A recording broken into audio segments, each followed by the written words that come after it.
Hey guys, welcome back to another video. Before we start, don't forget to leave a like and subscribe, and as well as that, comment down below, I subscribed, and you'll be entered in our monthly shoutout giveaway. Today we'll be going over 5 times the Pawn Stars got ripped off. The Shoeless Joe Jackson autograph. In the Season 6 episode, Say It Ain't So, Rick made another ill-fated gamble without consulting his trustworthy experts, shelling out $13,000 on a book he believed might contain the authentic signature of baseball great legend Shoeless Joe Jackson. Rick couldn't have been more excited during the appraisal, saying, "This is absolutely incredible," and speculating that it might be the rarest sports signature, period, because Jackson was illiterate. But despite the seller's questionable certificate of authenticity and Rick's own reservations, as admitted, of all the sports signatures in the world, this one is the most faked, he bought it anyway. After hearing from Rebecca, his book expert, that the signature was likely a fake, Rick then sent it out to another authenticator who reiterated the bad news. Not only was this a forgery, it was a laughably bad one.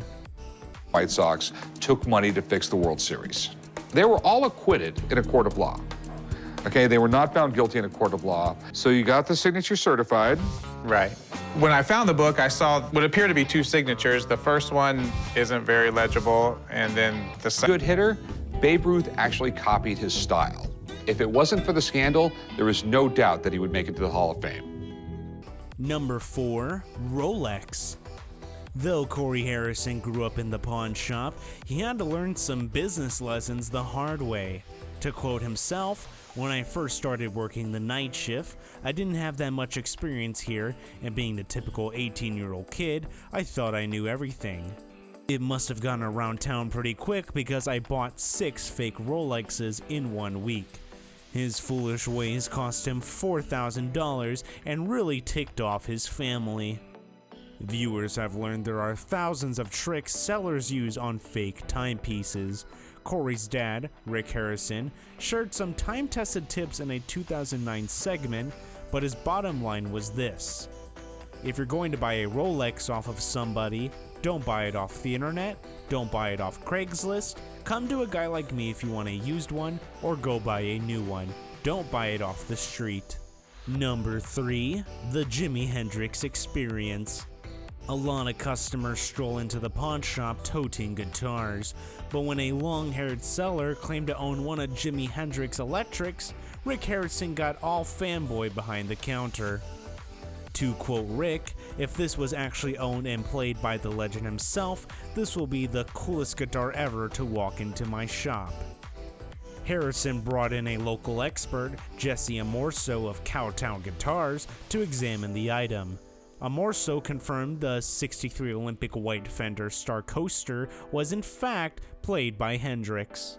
It had the telltale scuff marks of the rough lifting left-hander, as well as historic photos, documents, and a serial number.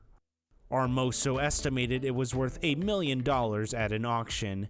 Harrison put up $450,000. The seller wanted $750,000.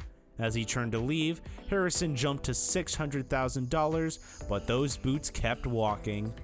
At the time of this video, the Strat was back on the market, but with Cowtown Guitars as its broker.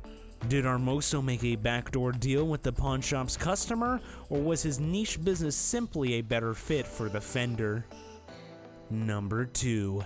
The old man said that fake diamonds have swindled him the most.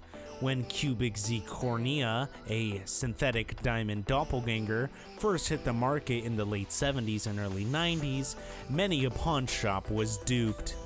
To quote the old man, "Nobody knew about them and they tested as diamonds."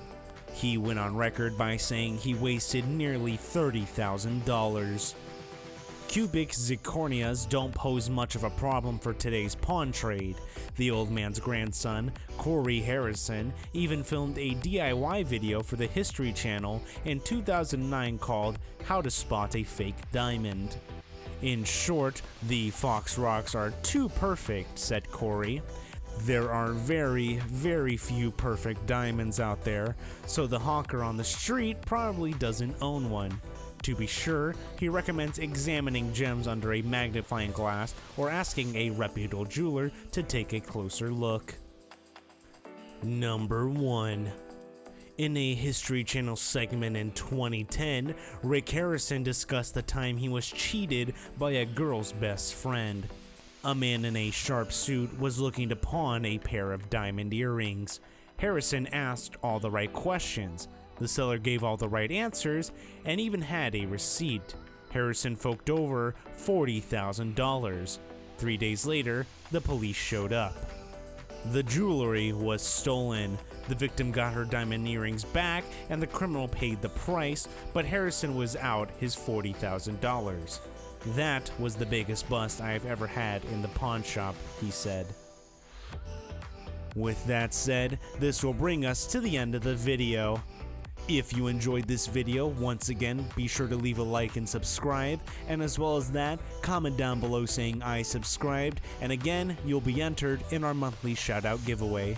Thank you for watching, and I will see you guys on the next video.